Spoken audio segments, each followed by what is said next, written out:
Can I get like 30 seconds back, Yeah, since I've been, Ballant took I think the 30 of whole mine. committee knows I've been very generous in making sure everyone gets their 5 minutes in the Attorney same. General, I'm going to talk about sanctuary cities for a second, which limit the federal government's ability to enforce immigration law.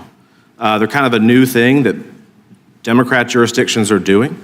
They're in violation of federal law. During President Trump's first term, he rightly targeted sanctuary jurisdictions to try to force them to cooperate with federal immigration law. Federal immigration law, mind you, that was voted on in 1996, most recently, in a bipartisan Congress, signed by a Democrat president.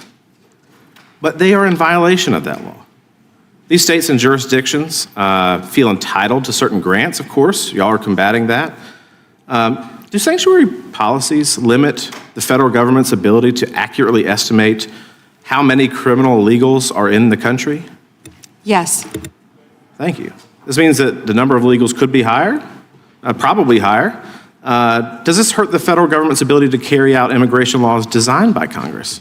All right, folks, buckle up, because what you just watched in that Forbes breaking news clip is exactly why Americans are fed up with sanctuary city insanity. So Pam Bondi gets asked a simple, direct question. What is the Department of Justice doing right now to combat sanctuary policies? And let's be honest, that question shouldn't even have to be asked in the first place. Sanctuary cities should not exist. Period. You heard the numbers. Thousands of criminal illegal aliens released in places like New York and California because those states refuse to honor IC detainers. We're not talking about minor offenses. We're talking about homicide, assault, burglary, serious crimes. And instead of transferring these individuals directly to federal custody, these sanctuary jurisdictions release them back into our communities. Then IC has to go track them down again. That's not compassion. That's reckless policy. And remember, federal immigration law was passed in 1996 with bipartisan support and signed by a Democrat president. This is settled law. Yet Democrat-run cities think they can ignore it while still demanding federal tax dollars. You can't have it both ways. Of the people released, I think it's remarkable that those released in New York, 29 homicides, 2,500 assaults, almost 200 burglaries. These are people that are released into our community by these states that refuse to cooperate. Last August, Michael Jordan Castellano Fonseca, a criminal illegal alien with ties to Tren de Agua, shot 2 people in front of 5 children in the sanctuary state of Colorado. DHS lodged a detainer on him. He's awaiting trial, but the question is whether Colorado's sanctuary policies will prevent him from being removed from the country. Yes or no? Do you think that sanctuary jurisdictions, if they cooperated with ICE, those illegals in custody could be transferred to ICE properly instead of being held in taxpayer-funded jails and then released into our community? Yes, Congressman. Wouldn't it be more efficient and safer then if Democrats simply cooperated with the federal government, these sanctuary jurisdictions cooperated with the federal government and honored ICE detainers? And why? Why do you think?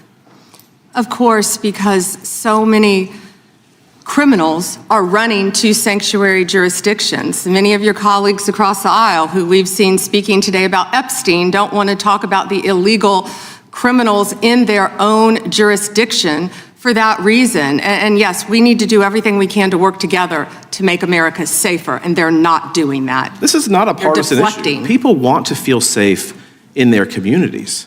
Nobody wants a criminal illegal alien released into the street. I think that the thing that maybe the American people don't quite understand is that when you do not honor a detainer, as we've seen, an illegal is released into the public, and now it's up to ICE to maybe apprehend them, rather than behind the courtroom passing them off from one law enforcement to the next. Is that true? Absolutely. What do you think what is the Department of Justice doing right now to combat sanctuary policies in our country? We're doing everything in our power, obviously, to combat that. Donald Trump is doing everything he can because we are going to make America safe. We are going to get illegal criminal aliens out of this country. We're going to get the gangs out, TDA, MS-13, all of the gangs in this country. We're going to get the drug dealers out and the drugs, and that's what we've been fighting to do. And I wish we could do it on a bipartisan basis, but they just can't do it. And the decrease in numbers speak for themselves. Thank you for your work. Gentleman's time Mr. is... Chairman, we have some UCs, if that's okay. That is okay. Pam Bondi made it clear. The DOJ and President Trump are focused on removing criminal illegal aliens, dismantling gangs like MS-13, and getting drugs and traffickers off our streets. That's law and order. That's protecting American families. That's putting citizens first. Then, of course, Democrats try to change the subject, bringing up unrelated studies and Trump legal issues instead of addressing why violent offenders are being released because of sanctuary policies. That tells you everything. When you can't defend the policy, you deflect. This shouldn't be partisan. Every American, Republican, Democrat, independent deserves safe communities. And if local politicians refuse to cooperate with federal law enforcement, then the federal government needs to use every legal tool available to enforce compliance. If you believe in secure borders, safe neighborhoods, and enforcing the law, hit the like button and subscribe to the channel. Don't forget to hit the notification bell so you don't miss the next breakdown. We're going to keep calling this out and standing up for American values. God bless you, and God bless the United States of America.